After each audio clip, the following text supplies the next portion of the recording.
Today's episode of the Counselling Tutor Podcast is sponsored by Web Healer. You're a counsellor in private practice and you need a website, or you've got an existing website which you need help with. Web Healer are offering Counselling Tutor Podcast listeners, that's you, £100 off the cost of a website design and build.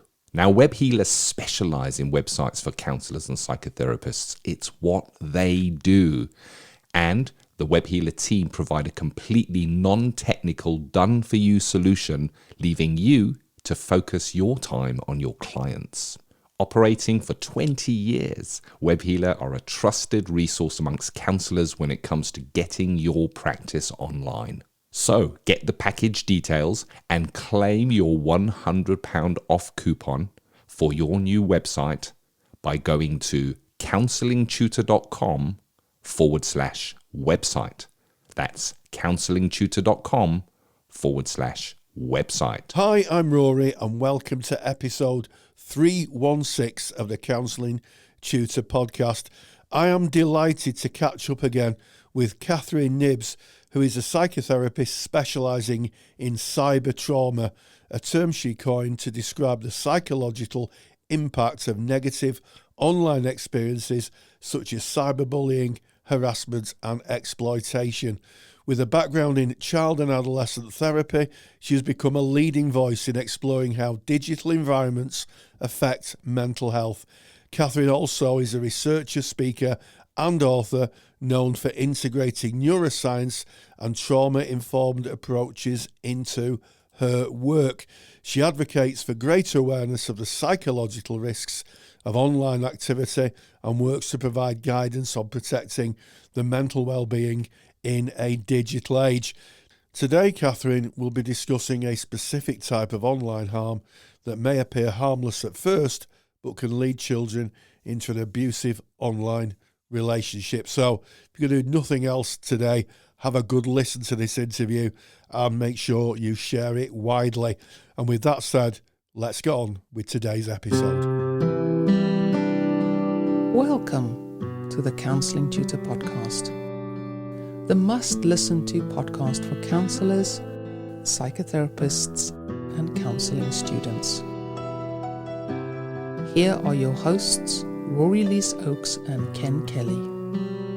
Hello and a very warm welcome to the Counselling Tutor Podcast from myself, Ken Kelly, and of course from Rory Oakes. We're here together again for episode 316 of the Counselling Tutor Podcast with three amazing topics, starting off with that ethical, sustainable practice, where we continue our chat around neurodivergence. And today, really, what is neurodivergence? And we're really going to be diving into seeing the person, not the label. We then move on to Practice Matters. That's the CPD section of the Counselling Tutor Podcast. You're going to enjoy it today. It's an interesting topic. We have Catherine Knibbs, who is a regular guest here on the Counselling Tutor Podcast. Rory, you met up with her. As you've beautifully said within the introduction, an interesting topic of innocent online interactions that can lead to abuse.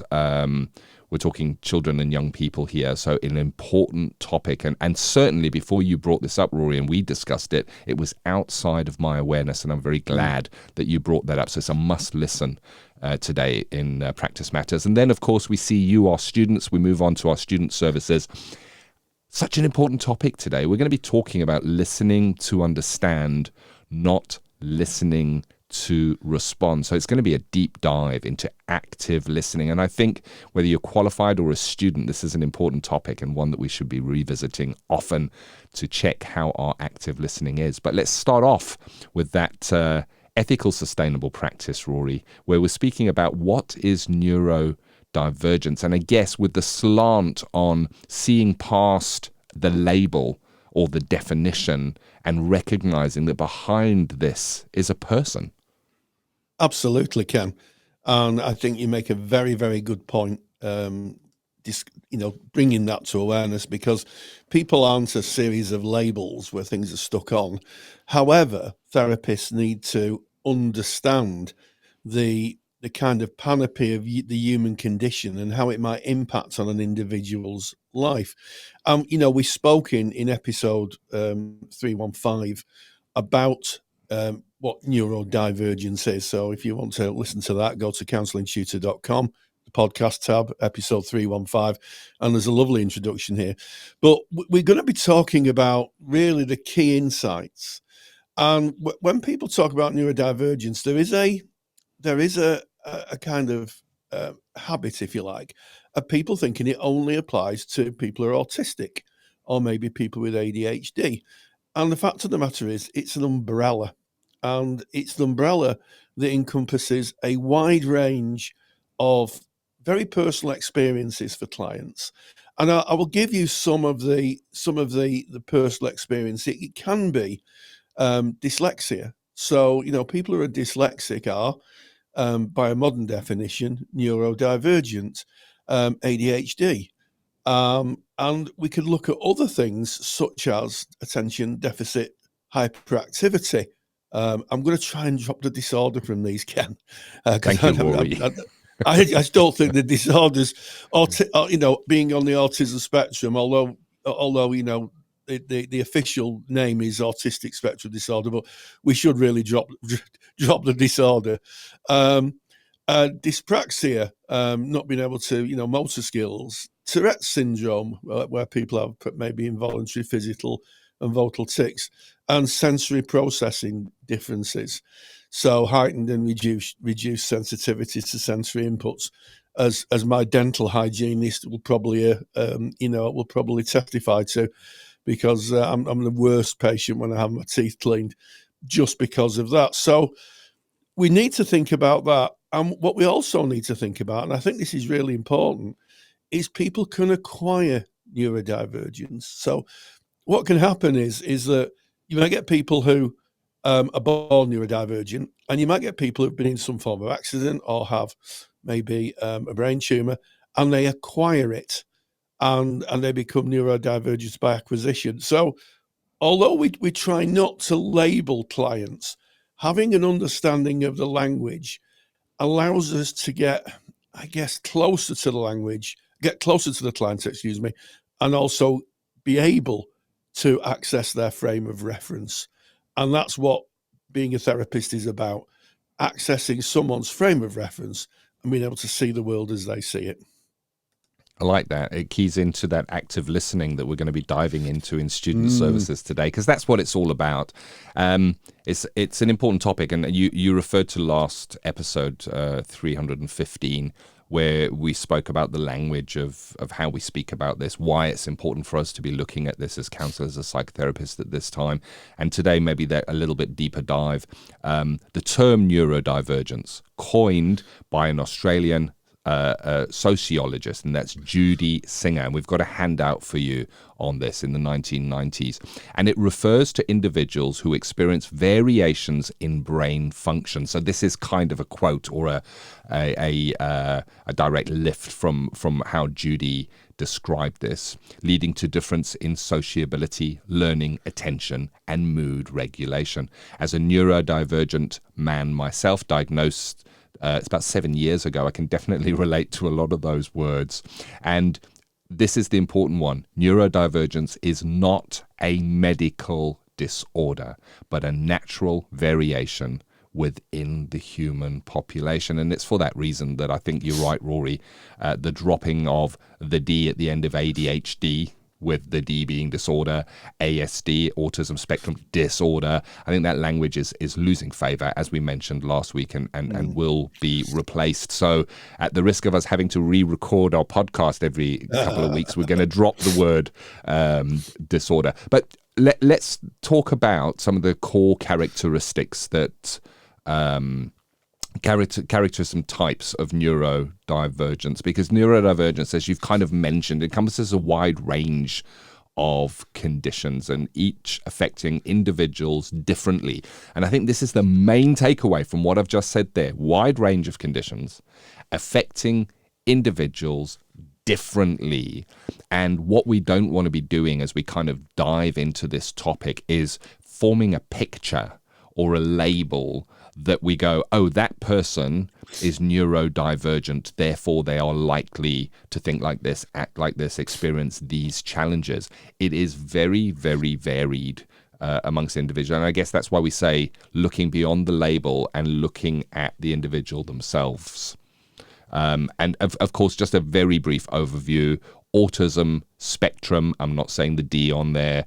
Individuals on the autism spectrum often experience differences in social interaction, communication, sensory processing, may have very specific interests, may have, not will always have. And that's really important here.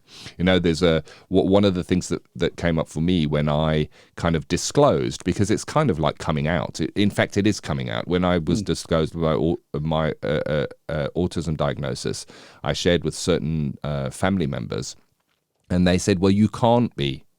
And then they started listing a whole load of traits that they saw in me that did not fit their label of autism. So they said, you can't be because X, Y, and Z. So one of them was that I worked for some time as an entertainer. So I was quite happy standing up in front of a group of 1,000 people and entertaining them and holding them in the palm of my hand. And they said, you know, you can't be autistic because an autistic person is very shy and is not socially interacting with people. And of course, that was maybe true for some, but certainly not for myself. And I know if we look to the media, there are many autistic individuals that are in the limelight, that are in the entertainment world, that are regularly speaking out on television to millions of people, at rock concerts to tens of thousands of people. Attention deficit hyperactivity condition is characterized by inattention, impulsivity, hyperactivity, differing from societal norms. But again, there is a whole, I love the word spectrum, that sits within inside the spectrum of where you might find yourself. And it may change from day to day. Dyslexia, that's something I can certainly relate to from my earliest years. I remember I was probably about 4, started school in the United Kingdom at around about 4, and I remember we started getting basic words that we had to look at, and for me they just looked like weird patterns, and it was like everybody else had it. They were able to put these weird patterns in some kind of an order that said the cat sat on the mat. Me, I was just looking at these patterns going, what is this? And this learning challenge impacts reading, writing, spelling due to difference in how the brain processes that information. Dyspraxia, I relate to that as well, affects coordination, motor skills, leading to difficulties in movement and planning. I remember in my early years when you had to hold the bean bag and walk across the little bar on the ground. I couldn't do it. I kept on falling off. I can't stand on one leg to this day. I keep on falling over. Definitely dyspraxic in that area. Tourette syndrome, involuntary physical or vocal tics, sensory processing differences. Individuals may have heightened or reduced sensitivity to sensory inputs affecting their daily lives and functioning. So there's a very brief overview of what we might see when we refer to neurodivergence, but within there are literally millions and millions of people that might kind of either have a diagnosis or self-identify to any of those areas that we've covered under neurodivergence. But yet every single one of those person is unique, is different, and they are on their own journey. And that's the importance, is that we see the individual, not the diagnosis or not the neurodivergence first. Yet we still are respectful of neurodivergence in the way that we work. Rory. Well said, Ken. But I was going to say bravo. I was going to give you a round of applause for that. But it's very true. And I'll just pick up on one of the things you said about being dyslexic. I am dyslexic as well, as all those people who have written into me in the past telling me my spelling's awful will attest to. And I don't have any problem with reading. I can read, no problem at all. But ask me to write anything. Well, when they say ask me to write anything down, ask me to use a pen and paper. And it's like my right arm where I hold the pen is completely disconnected from my brain. I write things down. By the time I get to the end of a sentence, it looks like a spider's become very ill and walked through an ink pot. That was a challenge through my school life. And, you know, if you talk about Tourette syndrome, what about this? When I was given an assessment, my wife said, well, I'm not really surprised. My lovely wife said, I'm not really surprised, Rory. She said, you know, when we were in our local town the other day, and I said, yes, shopping. She said, you were stood in the middle of a shopping centre. You were literally having a conversation with someone who wasn't there. And I said, was that? She said, you do it all the time.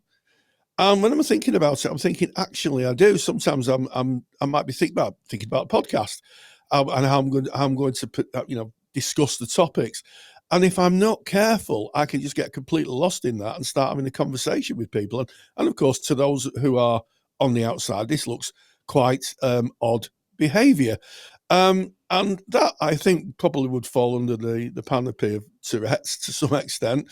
So it is. And I think the challenge for therapists is to acknowledge, and we, last week in 315, podcast 315, we did talk about affirming. So to acknowledge that people are different in the way that their thinking and processing goes, but to see the person behind it.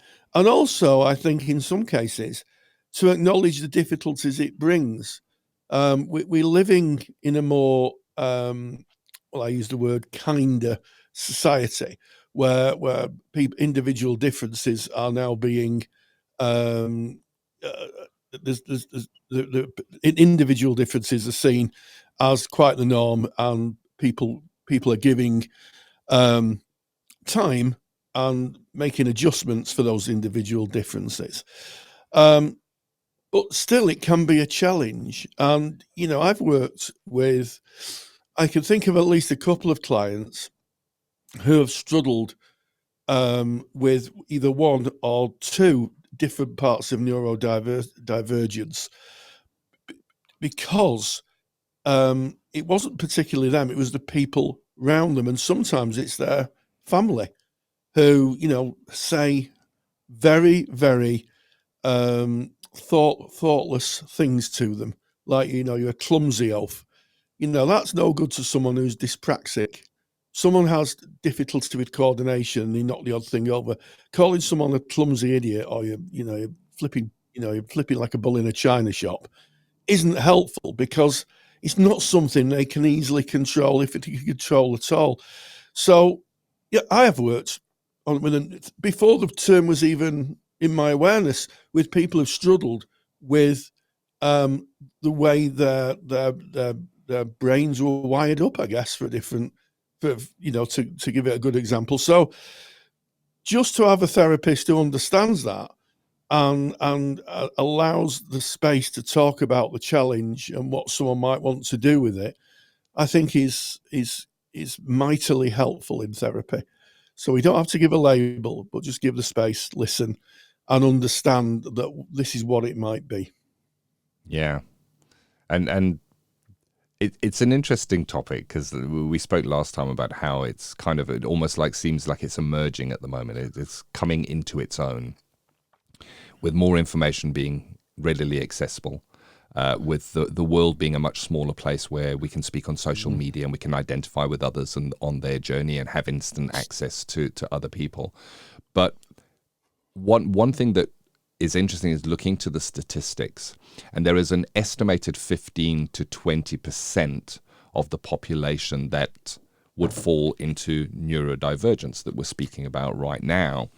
And what I think, and what the evidence is kind of pointing to, is that is probably an underestimation.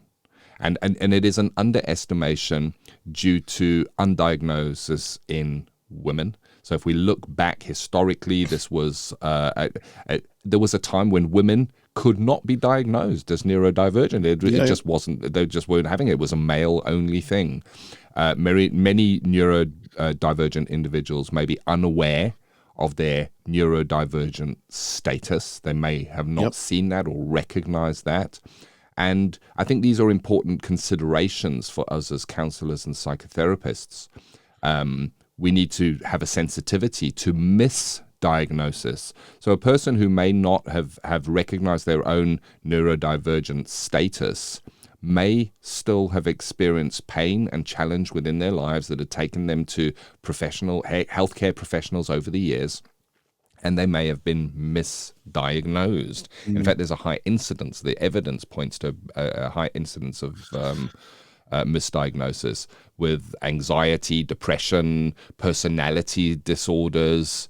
So having this information out for us as counselors, knowing what to look for, what to be sensitive to, we can really aid somebody on their path if it is done sensitively. And of course, as we said in episode 315, and we're going to probably say it in each episode that we cover this topic, we're not here to diagnose. Diagnosis is a very formal process, and it's done by specialist individuals. We as counselors and psychotherapists are not there to diagnose, but we can signpost. We can help support someone who is maybe going through a diagnosis. And then, of course, if we do recognize that we are working with a client who is neurodivergent, it's about individual-centered approach. So there's no secret that Rory and I have a course that we built for Counselling Tutor on working specifically with autism. And the reason autism is because this is an area that Rory and I studied in. We did courses within this.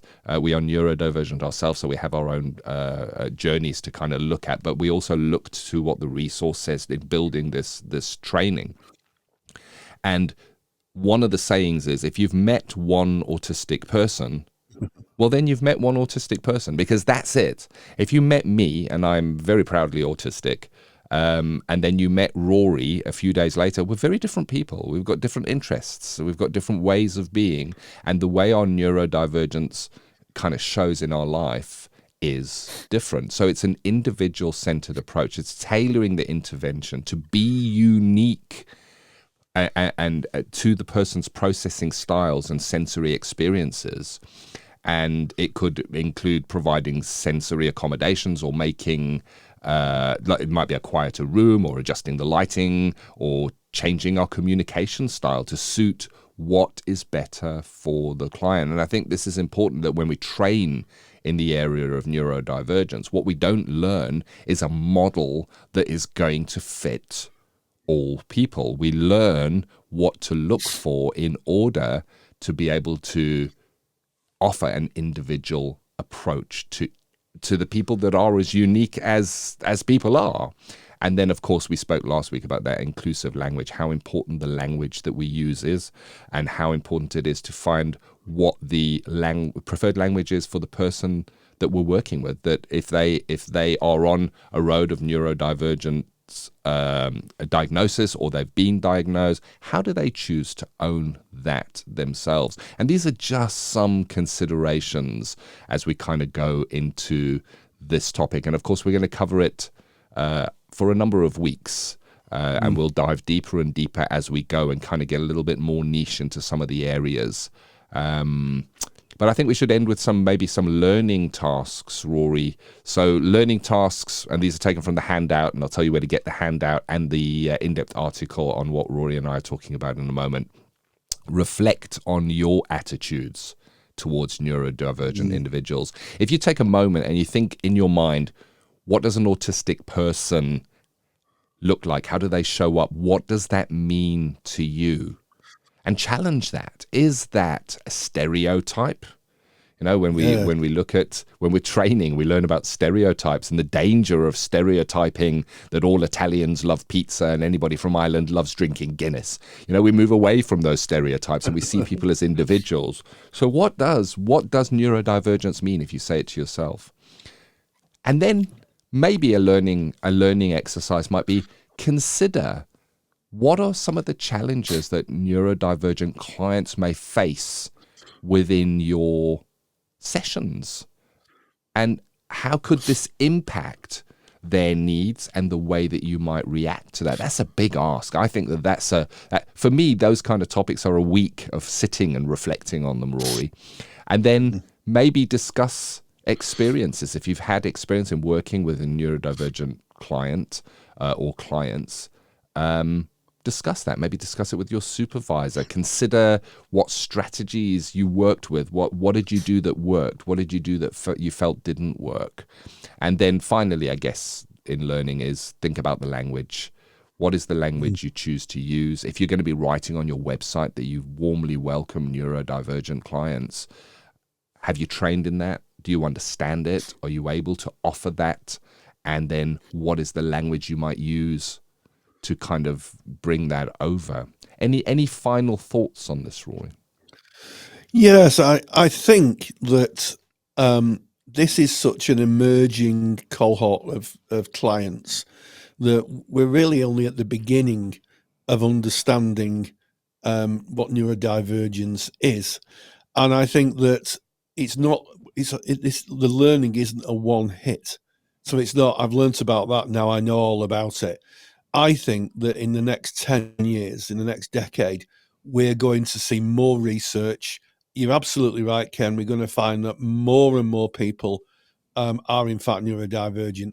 So I think my message would be, it's a continuing professional development. I know we rattle on about this on the podcast all the time, but really in the work we do, we have to do continuing professional development. So one of the things about the courses that we build is that anybody who goes on them has access to them for life. So if we get anything new or any new research, we can actually add it in and people can come back to them. So it's not like going to a course where you get a load of handouts and that's it. It's a living document, a living course where people can go back into and have a look and look at anything that's been updated. And there will be updates and there will be changes and there'll be a continuing conversation because the neurodivergent community is a wide, broad church, and what we're not going to get is consensus on everything. So I think it's on us to keep informed, keep our learning up, and to realise that this is going to be something that's going to get a lot more prevalent in the years to come, and something that every therapist is going to encounter. Beautifully said, Rory. So as we kind of come to the end of this topic, there is a number of actions you can take. Number one is go to the show notes for today's episode. You go to counsellingtutor.com, click on the podcast tab, find your way to episode 316. That's 316 right there. Within the show notes is going to be a link to a really nice in-depth article covering the topic Rory and I have spoken today.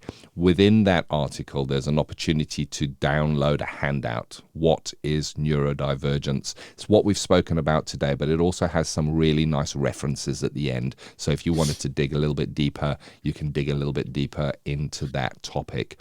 Secondly, on that handout are some learning activities. I covered them briefly. It's reflecting on your attitudes, considering the challenges, discussing experience working with neurodivergent clients, and thinking about language, where you kind of guided through those processes. If you wanted to kind of do a little bit of your own CPD in your own reflection time, that is in that handout. It'll be very, very useful for you. And then thirdly, we're speaking about neurodivergence and focusing specifically on autism. And this is because we have done the learning, we're looked to the research, and we've built training on this. If you're interested in our training course, I'm very delighted to say that the waiting list for this training course is now open, and you can join that by going to counsellingtutor.com. Just go to counsellingtutor.com. You'll see very easily where our training is. It's right there on the homepage. You'll be able to see that, and you're looking for the course Working Therapeutically with Autistic Clients. You can join that waiting list, and it will download you the course handbook, which will give you all the modules and topics that are covered. You can have a look if that is for you. And then when the course goes live, we will send you an email if you're on that on that waiting list to say that it's gone live, and you can make a decision of whether that fits into your current continuing professional development plans that you have for you within your practice. There it is. So that is, of course, ethical, sustainable practice, a little bit of a deep dive into what is neurodivergence and seeing beyond that label. And I guess now we move into Practice Matters, the CPD section. I say that each week, but I'm actually realizing, Rory, the whole episode is CPD. The whole really, episode isn't it? CPD, isn't it? Yes.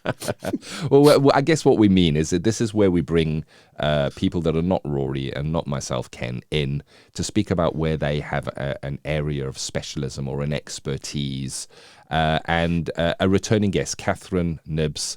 Rory, you met up with her on how seemingly innocent online interactions can lead to abuse of children and young people, a really serious topic and something I wasn't aware of, Rory. Absolutely can.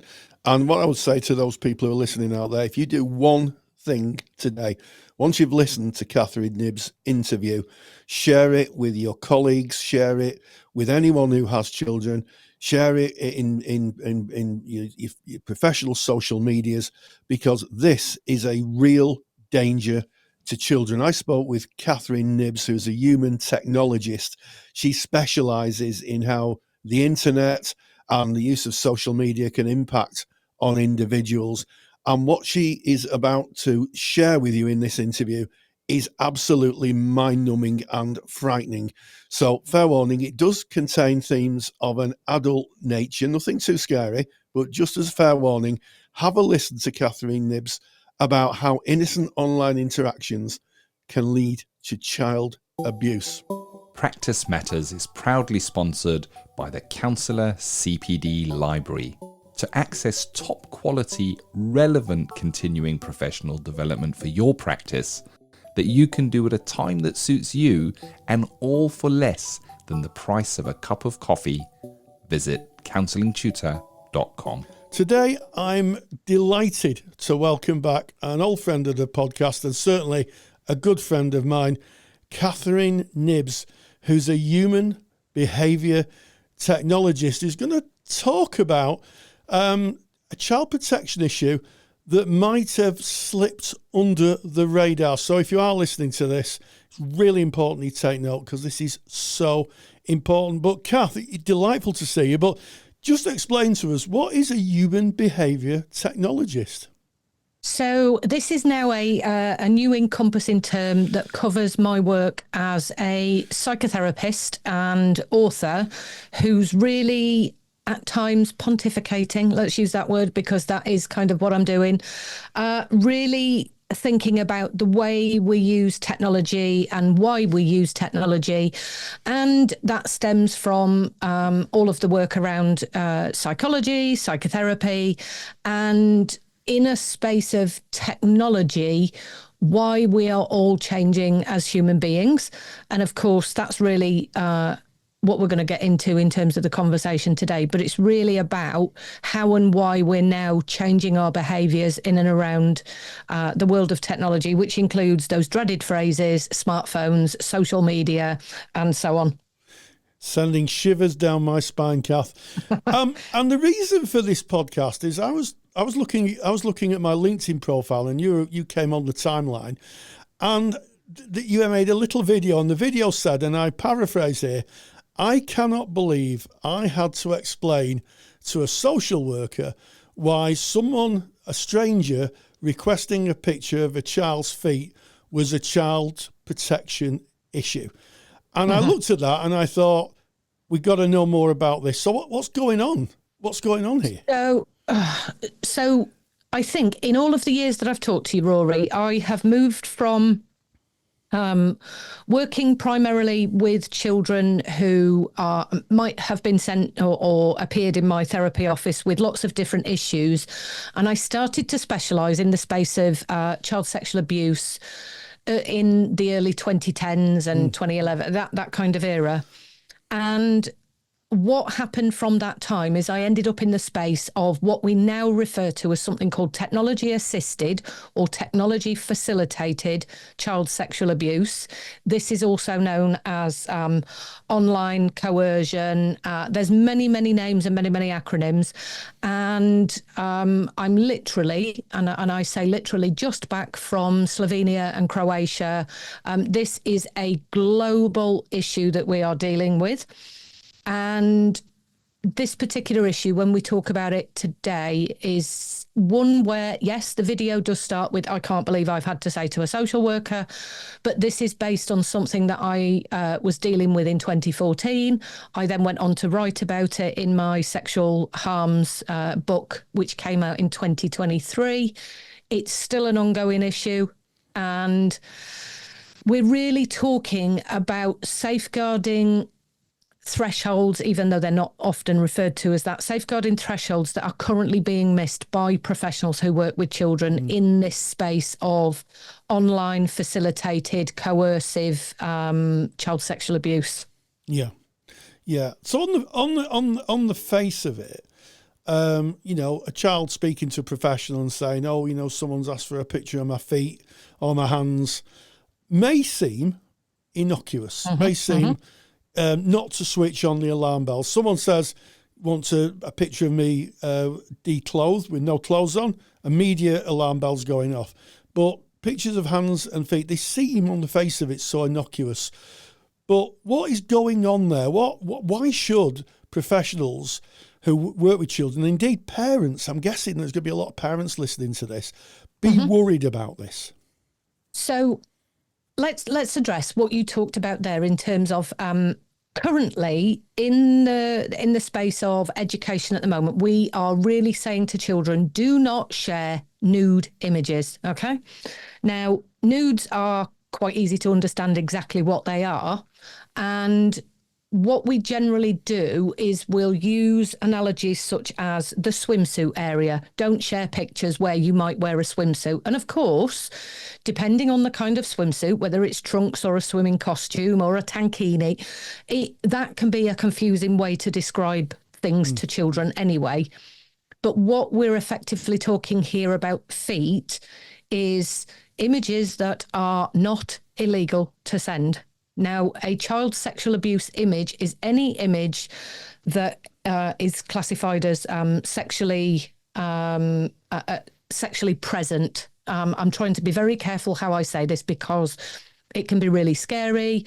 The nomenclature can be really confusing for people. So what I want to say is anybody under the age of 18 that shares images of their genitalia or for females, their breasts, that is classified as child sexual abuse imagery, and that is absolutely illegal to send. It is illegal to ask for. It is illegal to take a picture of yourself in that way.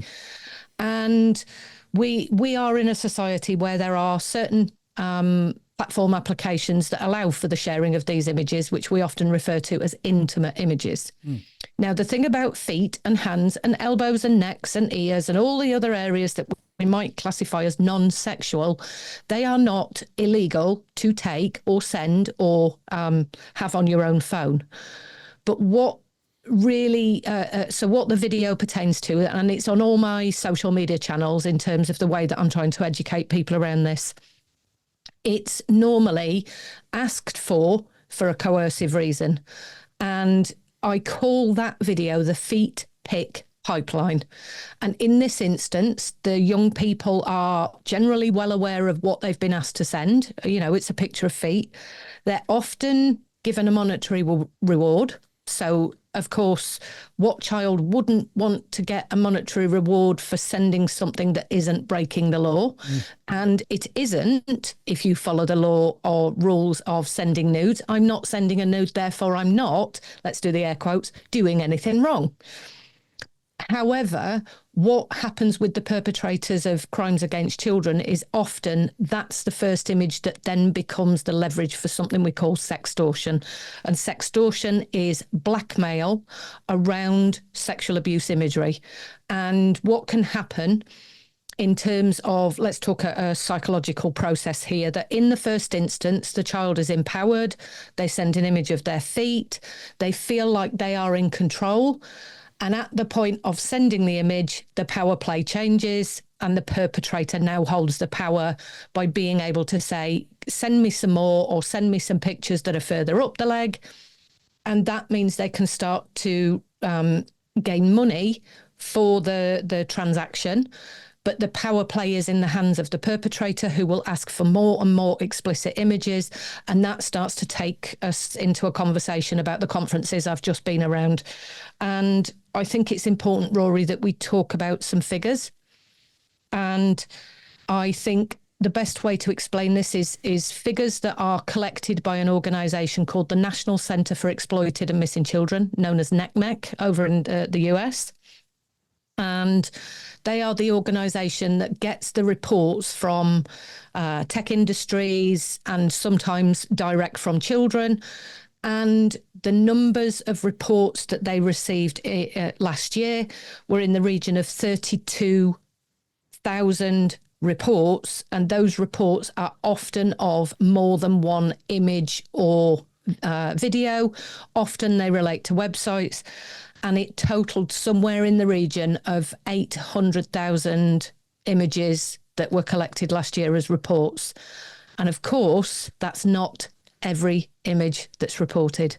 So when we start to think about these figures, we are in a very, very scary landscape. I understand this. And when I talk about this in these terms, it's likely to make it's likely to be heard in a way that goes, oh my goodness, that's absolutely irresponsible of technology and irresponsible of children to be sending these images. I want to emphasise, more often than not, it is a coercion. It is a coercive type of relationship where these images are requested and sent. And unfortunately, we also live in a world where intimate images are then shared non-consensually. So images are being traded, they are being stored, shared, sold, used like Pokemon cards often. And the reason they are collected in this particular way is because there is a large demand for this of perpetrators of crimes against children, of sexual abuse imagery. So just hearing those figures, this is grooming on an industrial scale, sophisticated, yes, well rehearsed. I'm going to use the word thoughtfully, well executed. In other words, there's a process for doing this, and part of that process is acclimatization by degree. It starts off with something innocuous like feet or hands, and then, as you say, the power switches over to the perpetrator. And of course, if there's a monetary reward involved in this, then that can be used as an inducement to ask for other more inappropriate images and worse, I would imagine. And also to influence said children to recruit others. So now we're talking about, so I often, when I'm talking to children, when I talk in this space, this is a business model. This is about recruitment of as many participants as possible. And, we are in a time and space where images are now being utilised by AI systems. So actually, even the provision of an image with a full set of clothes on can be undressed by AI. And there is currently a huge issue with this in South Korea. So there's been and I have a social media video around that one as well. We now exist in a time when you don't even need to share images like this anymore. It can actually be done via an AI app that can undress you. So if we think about the reasoning behind this, it can often be revenge, done for a laugh, sent because somebody won't send an image. And it's a real space we have to think about, particularly as child practitioners, as parents. Are we having conversations about the conversations that children engage with people online? So it's not always about, are you sending nude images? It's not even about, has anybody ever asked for a picture of your feet? It's, has anybody ever asked for an image that you're uncomfortable about? Have you ever been threatened that somebody would share an image? Do these conversations take place? And yes, they are taking place, Rory, as you've said, on an industrial scale. There are books being sold by perpetrators on how to do this. And this space at the minute of sextortion is and has very, very sadly resulted in a number of children taking their own lives, because the shame around this particular issue is so deeply held, and the wound is so quickly created. And this is a time of crisis on one hand, but it's also a time of us understanding the issue so we can begin to ask the questions. Yeah. Yeah, I mean, we hear that. I mean, I'm hearing that loud and clear. And I guess one of the confounding things about this is that in the mainstream, the mainstream media has recently reported that the actor, I believe she's now an actor and singer, Lily Allen, has an OnlyFans page where she's selling images of her feet to people who might, just have a kink around that. I mean, we're not trying to demonise anybody who has a particular interest in feet, but I guess what strikes me is that the spirit of the age, where people can monetize parts of their body and do well with it, then is picked up by young people. I'm sure there'll be lots of young women, and we talk about women, but this could affect young boys as well, young men as well. And I'm sure that someone thought, well, Lily Allen's selling pictures of her feet. Why can't I do that? And yeah. And in most cases, until you start to go through puberty, feet are genderless. Oh yeah, it's a good point. Yeah, they only become defined as you develop into an adult, I guess. Yeah. Well, I mean, I will say that, that hairs on the toes doesn't necessarily define what gender you are anyway, but it's moreover, apart from the size of feet, and I'm not into shaming kink. So this has been certainly on the Instagram page. I've had some really good conversations where people have said, this is monetization by children. So on the scale of it sounds like it's adults exploiting children, but what you've just talked about there are some young children, and this was the conversation that I talked about in the book, is the child who I worked with who was selling her images at the beginning, her feet images, was doing it for monetary gain and was completely aware as to what would happen after the images had been sent. And I'm going to leave it there for people to use their imaginations. Join the dots. Yes. Yeah. So that's another difficulty, isn't it? And I think it's a good time to remind ourselves, because goodness gracious, we've had to have this conversation so many times. We've discussed it so many times. Children cannot consent to their own abuse, and I think in the past, hearing you speak about that, somebody might say, well, they know what they're doing. They know what they're doing. No, that's completely wrong. Children cannot consent to their own abuse, and I think that mindset really needs to be concreted in, because I think sometimes in the conversations I've had, not with therapists, but in a general conversation, it might come up. Yeah. It's amazing how many people still believe in the idea that children can consent, and of course then that becomes somehow their fault when it all goes wrong. There's a blaming culture there. Well, you did it. You know what you were doing. You were charging money. What do you expect? But that's not right, is it? Absolutely not. And certainly this is the thing really that I've been in, or I am in this space around at the moment, is talking around children's development, understanding children, and also the kinds of cyber traumas that they have when this occurs, because generally we would, in these instances, victim blame in terms of because we're trying to find a way to deal with the issue, and more often than not, the way that we deal with the issue at the minute is through lack of understanding, which, this is why we're having this conversation. Yeah. And in terms of kind of the counsellors and psychotherapists that are listening, what questions are, flying through your mind at the minute about what you can ask young people in your therapy practice that will take you into this space? And then what do you know about the actions that you are going to follow, required to follow, need to follow, or should follow, given the lack of understanding around sexual-based issues or cyber-based issues to date at the minute, because this is, you know, as I've alluded to, the crisis of our time, and very little is known about it outside of maybe police services. But again, when we're talking about pictures of feet, it wouldn't actually create. I mean, think about trying to make a safeguarding referral to social care direct and picking up the phone and saying, "Hi, I've got little Amy. She's been sending pictures of her feet." Unless you know who the other person is or what was requested, or it sounds innocuous, doesn't it? Pictures of her feet. Well, what's the problem? Yeah, absolutely. And of course, I suspect those heinous people who carry out this type of activity in the dark corners of the internet know exactly that would be the response from a lot of people.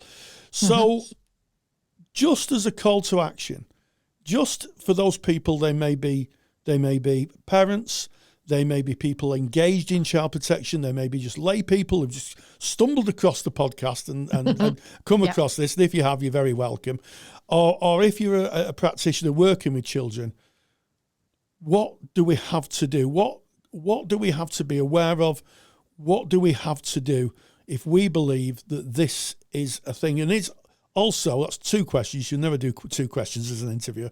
But the second question is, how do we educate young people? So the first question is, what do professionals do or parents do to equip themselves to be aware of this phenomena? So again, there's little training around pictures of the feet pic pipeline. There is plenty of sites that you can visit around what's commonly referred to as TASCA within the United Kingdom. That's the technology assisted child sexual abuse. So one of the organisations I work with, and I really do appreciate their work, is the Marie Collins Foundation. And I've worked with them for some time in terms of helping them with the resources, but they have a brand new free to download for any kind of issue resources list that you can go to their website for. So if you're working with a child who might have shared one of their images, bearing in mind you need to understand the route with which you can help children protect themselves. So I'm going to suggest that you really pop down, whether it's on your phone or on your notes or wherever.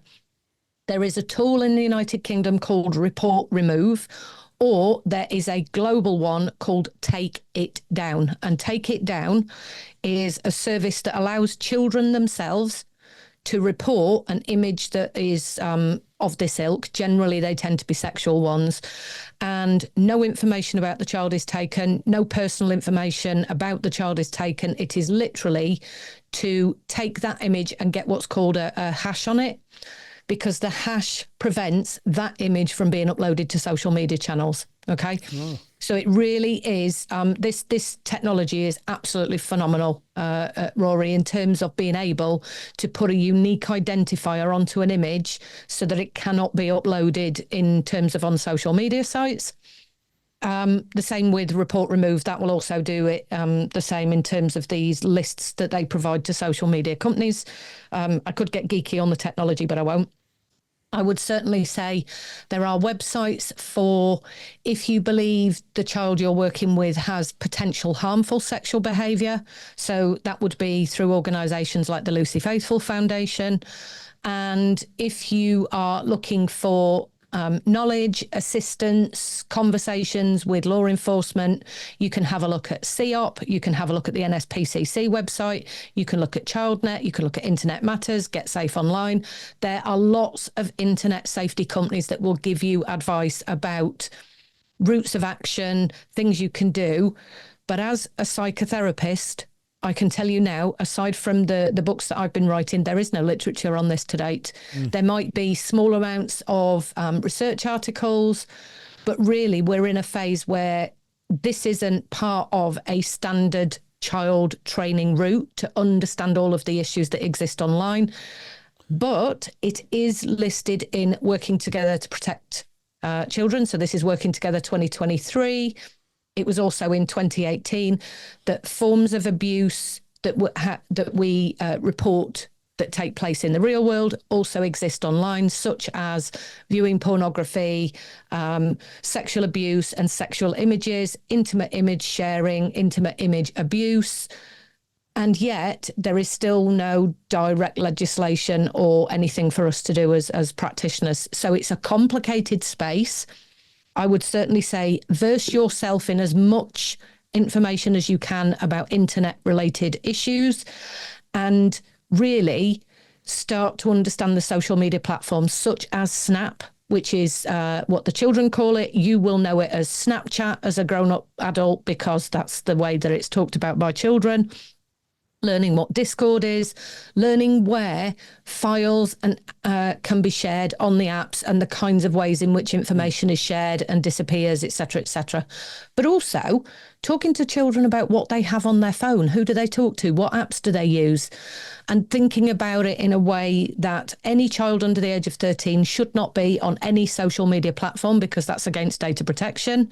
But we know that children do use those platforms. They might be old enough to use Roblox, for example. They might be 7 or 8 and the parents have allowed them on Roblox, but actually these conversations take place on gaming systems like that. So really getting yourself versed in technology, the spaces children use, and no, you won't break it.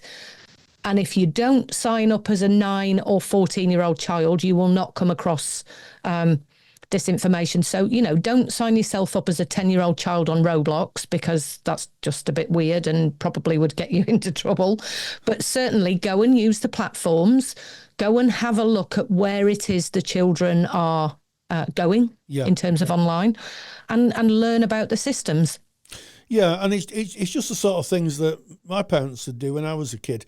We didn't have the internet, but people would find out where we were hanging around and what we were doing. And, you're at the corner shop, you're the people trying to buy, cider underage.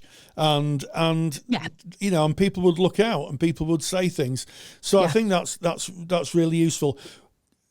Kath has mentioned a lot of resources. And what we're going to do, this is so important, I'm going to put links into the show notes page. So if you go to counsellingtutor.com, you'll see the podcast. If you go down to episode 316, you'll see within the podcast show notes there's going to be some links that you can go to. And I would say please share this podcast as widely as you can to parents, to to professionals, to other therapists, because this is a thing that, as you say, Kath, it went under my radar, and until if I hadn't have stumbled upon your LinkedIn post, it would have never come to the surface. So let's get some awareness, and I guess it just goes for me to say, Kath Knibbs, thank you so much for the work you do, and thank you for joining us. Wow, a really sobering interview there, Rory. Thank you very much to Catherine Knibbs for returning, sharing the knowledge with us.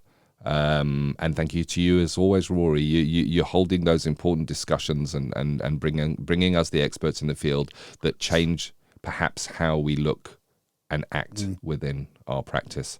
So that is Practice Matters, and we back out of Practice Matters, and we now look to our future counsellors and psychotherapists. Yes, you, the students. You're on your formal studies to become a counsellor or a psychotherapist, and we recognise you with Student Services. Student Services is sponsored by Counselling Skills Academy. Can't tell you how many times Rory and I have heard counselling students say that learning skills and knowing that they're using them effectively is really, really challenging. The reason for this is because we don't get to see another counsellor using skills in a real live session. In reality, this means that we're asked to learn something that we can never see demonstrated in a real setting, and it's no wonder that many of us are left feeling unsure. If you want to see counselling skills used in real sessions by qualified therapists, so this is real sessions, real presentations, and real use of skills, then go to counselingskillsacademy.com. There's some free videos on skills, including a full live session that you can have a look at, gain the competence, and the confidence of knowing you're using your counselling skills effectively. Just visit counselingskillsacademy.com. And today in Student Services, listening to understand, not listening to respond. What do we mean by that, Rory? Well, it's interesting, isn't it? I think what we mean by that is that it's how we are taught from very young children to listen and respond. If you look at if you've got children, if you look at your child's English literature specifications or the things they learn, they talk about listening and responding. And what we're not taught is listening to understand. So if you're listening to respond, you're listening so that you can gain information to put a response. So politicians are terribly good at this. If anybody who listens to Question Time, that's here in the UK, where the leaders of the opposition and the government debate matters of the day. It's usually done on a Tuesday morning in the UK here. You'll find that there's lots of listening to respond. So someone will put something to the Prime Minister, and the Prime Minister will say, aha, well, you're saying that, but actually there's this, and this. There is no listening to understand. In other words, that gap where people go, I can actually see where you're coming from here. And it speaks to empathy. We're taught from very young children. I'm sure they're doing a great job in schools. I don't want to give schools a hard time or teachers a hard time. But we're taught to respond. In other words, we're taught to give answers to questions as opposed to looking a little deep, looking at the music behind the words, and maybe connecting the emotion of what's said to how we respond to someone. And I think it's a big challenge for counselling students, especially if you're going in level 2 or entry levels, being respectful to our friends in Scotland. They have a slightly different qualification level in Scotland. But if you're going into your first training, your introduction course, what I used to hear and what I did myself as a student was listening to responding. In other words, I'd be giving solutions and answers and rescuing, as opposed to actually listening to understand, listening to try to gain a real understanding of where this person is coming from. And I think the best listeners, and if anybody's doing any leading, if you're leading, you've got a team, the best listeners are those who listen to understand, not to respond, not to give solutions straight away, to try and understand where the person's coming from. And it can be a bit of a challenge because our society values listening to respond, I think, a little bit more than listening to understand. Yeah. Well, you're 100% right. It's so often if somebody is speaking, what's really happening is we're relating what they're saying to our lives, our experiences, how that impacts something that we've maybe experienced or some advice that we could give. And it's, as you say, it's not active listening. It's listening to respond. And very often, quite early in the interaction. So the person is talking and they might say a paragraph of sentences, but quite often by the end of the first sentence, listening has stopped because the person who is listening to respond is just waiting for the gap to jump in and say how that relates to them or what that person should do, or ask them, have they tried this or have they tried that, as opposed to listening to each and every single word of the person. Now, if you can see this within yourself, then that's okay, because it's pretty normal. And active listening it's like a muscle. We need to flex it, we need to work it, we need to work on it to be able to actively listen. We'll give you some exercises as we come to the end of this that you can use to flex your active listening muscle, to listen to understand rather than to listen to respond. But it's very, very rare. Yet, and this is so important, if you think of a qualified counselor or psychotherapist, up to 90%, listen to that number, up to 90% of a counseling session can be spent actively listening. And that active listening can be incredibly therapeutic without responding, without saying a word, just actively listening. Because in the way that we say that it is rare in the world that we might actively listen, that means that it's rare that people are truly listened to, that they are truly heard for everything that they bring, the wholeness of their person, the wholeness of that individual. And I looked to Carl Rogers, A Way of Being, that's Houghton Mifflin, 1980, page 116. It says, active listening means seeing the entire presentation of the speaker. So we're talking not just about the words that that person is saying. We're looking further than that. We are listening to the tone of their voice. We're looking to see if there's anything that shows within their body language. Are they clenching their jaw, for example, or wringing their hands? How are their shoulders placed when they're sitting within that chair? That's all part of them messaging to us, because, of course, body language is so important. And then, of course, we have the posture, eye contact, and their gaze. Where are they looking? Are they looking at you? Are they looking away? So much of how the client is within the room is part of that active listening, really taking in the wholeness of this client and truly being there. And I think it all comes together beautifully, Rory, by this quote by Carl Rogers. When I've been listened to and when I've been heard, I'm able to reperceive my world in a new way and go on. The man himself, Carl Rogers. Yeah, he just has a way of putting it into perspective, Carl Rogers, doesn't he? And he really does, And I rattle on about this seemingly week on week, but the curative factor in therapy, it's been kind of known for a long time, is the relationship between the client and the counsellor. If it's a good relationship, trusting relationship, one that's boundaried and contracted, and the client understands the limits of confidentiality, then the client can speak about those things they can't speak about anything else. You can't speak to anyone else about. And you're right, Rogers was absolutely right. It's that what he's talking about is that taking that load off your back, putting that heavy bag down of the difficulties you've been carrying and letting, for a time, someone else carry it for you, or at least sharing the load. And that listening to understand it keys so much into that, because as humans, we all want to be understood. You hear it now, don't you?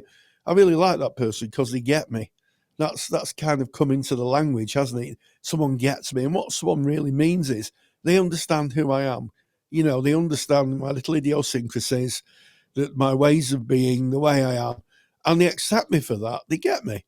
And that is the secret of listening to understand. It's about the person being listened to, feeling validated and feeling like, quite frankly, someone cares. Oh, yes. And nothing says I care more than really, truly listening and being there for that person. And 3 things we'd like to leave you with as we come near the end of this topic. The first is, you know that if you listen to the podcast often, that Student Services is sponsored by CounsellingSkillsAcademy.com. Now, that's a little side project of mine.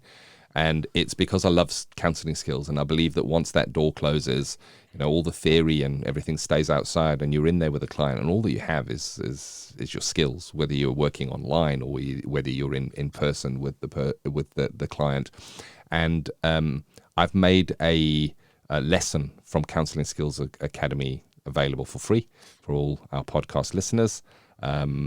You can get it in the show notes, or just go to CounsellingSkillsAcademy.com, and it's right there on the homepage. And it is a video on active listening. It's a little lecture it's only 8 minutes on active listening. But what makes it special is there's then a 3-minute demonstration of active listening. Now, Rory, where have you seen that before? Where have you seen a demonstration of active listening on a video? We think that that's something we do with the ears, but it's there for you. So if you want that, go to counselingskillsacademy.com. Just scroll down on that screen. You'll see it's there. You just click on it, put your email address that you want that lecture sent to, and we'll send it through to you. So that's the one thing. The next thing is I wanted to share with you SOLER, SOLER. It's a little acronym that you can use for active listening, specifically in counselling. And the S in SOLER is sit facing the person. So nothing says I'm listening to you and I'm receptive to what you have to say than actually you're posturing towards that person. O of SOLER. So you've got the sit facing, the S. The O is open your body position. Be aware, am I guarding? Am I folding my hands? Is there anything that is blocking me from this client? And if you're working online, that might be a microphone. Have you got a big microphone in the way of you and the client? If you watch any of our podcast videos that I know Charlie puts out on social, you'll see we got big microphones in front of us. But I wouldn't work with this microphone if I was working with a client because it closes my body position. It's a guard between us. So that's the S and the O. The L is lean forward to some extent. Be careful with this one. You don't want to overdo it, but you want your posturing to be open and leaning slightly towards. It shows a receptiveness to the person. The E is for eye contact, but there's an important caveat with eye contact. It is eye contact where appropriate. Eye contact's not always appropriate. We said that part of active listening is seeing the whole of the person, and part of that is where is their eyes. So if they're looking to us, then of course we're going to make eye contact. If they're purposely avoiding eye contact with us, then we can do the same and only occasionally touch eye contact when it feels appropriate.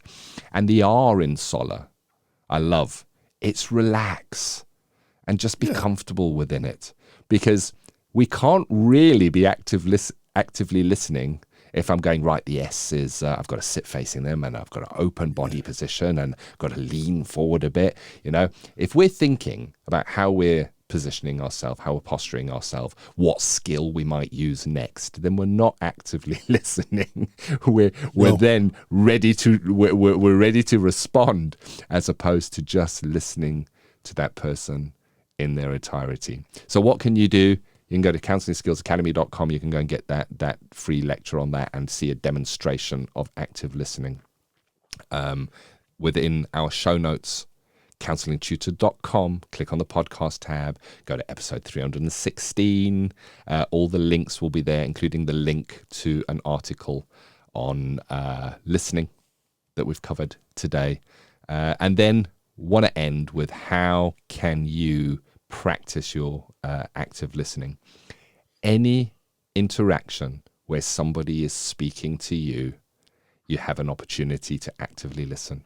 Next time you're at the store, instead of going through the checkouts where you self-checkout, go to a real person, and as they're checking you out, saying, how's your day today? And really listen to what they say. When somebody speaks to you, give it a try and see how often you really actively listen, if you make it a mindful activity.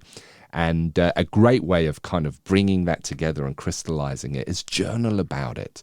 Journal about the interactions you had within the day. I can have interactions and I can say, I was speaking to my wife today, but I noticed that for maybe 80% of that, I wasn't actually there. I wasn't actively listening the whole time. It's okay. It's okay. I'm not punishing myself. I'm just recognizing it. I might have another interaction where I can say, wow, I was really connected with that person, really felt that I was absorbing what they were saying. And I feel that I really, truly heard them. What was the difference in how I was within those two interactions? That's great stuff for a journal, that is. It really is, Rory. Absolutely. And maybe just reflects on how you've been listened to. Are you listened to regular basis? Do people listen to understand you, or are they just busy tapping their mobile phones or looking at their watches or making you feel like you're a little bit of a mild inconvenience? I think certainly in our house we have times where we will sit and listen.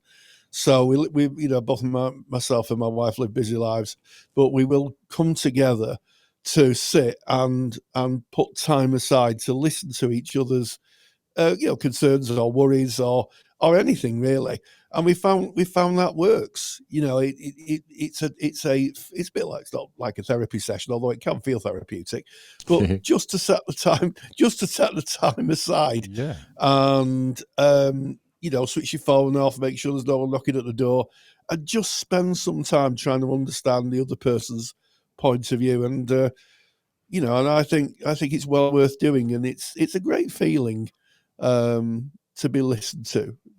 I've never met anybody who's been really listened to who's come away not feeling at least validated, or you don't have to feel better, but at least validated and understood. It's a great thing for a human being to feel. I'm going to say it one last time. Quote from Carl Rogers: "When I've been listened to and when I've been heard, I'm able to re-perceive my world in a new way and go on." This has been episode 316 of the Counselling Tutor Podcast. The National Counselling and Psychotherapy Society, or NCPS, proudly sponsor this podcast, supporting students every step of the way. Join the NCPS for resources, training, and a friendly, knowledgeable community to enhance your learning experience. Visit ncps.com. Yes, we started off in ethical, sustainable practice, and we talked about what is neurodivergence. We talked about the panoply of presentations that can inform neurodivergence, and we've dropped the disorder. And we also mentioned that once you've met one neurodivergent person, you've met one neurodivergent person. We're a wide group of people, all very different, and we should be treated in that way. We should be treated as individuals, not a diagnosis. And if you want a handout from that, if you go to Counselling Tutor Podcast, go to counsellingtutor.com, go to episode, go to the podcast tab, find episode 316. You can download the handout, and there's lots more information there. In Practice Matters, I talked to my good friend and, quite frankly, quite a genius in this field, Catherine Knibbs, talking about how seemingly innocent online interactions can lead to child abuse. As I said in the introduction, make sure you share that widely. Make sure that your colleagues, your peers, anybody hears that, because it is so important. And as you hear in the interview, something that is literally going under the radar. So we need to raise awareness of that. So please share it widely. And then in student services, Ken and myself talked about listening to understand, not listening to respond, making sure that the person who speaks to you is understood and validated. And before we leave today, if you're listening on one of the podcast apps, be that iTunes or Podchaser, why not leave us a review? Ken and myself love a nice review, and that would be lovely. So my plea to you today is, why not give us a little review and tell us what you think of our efforts today. And as always, stay grounded and stay safe. Take the stress out of your counselling studies and get the support of Rory and I by joining us in the Counselling Study Resource. Counselling Study Resource, or CSR for short, is the world's most comprehensive assignment guidance and study support resource for students just like you of counselling and psychotherapy. See how Counselling Study Resource can help you. Visit counsellingtutor.com. That's counsellingtutor.com. Thank you for listening to the Counselling Tutor Podcast. Find the show notes for this episode by visiting counsellingtutor.com.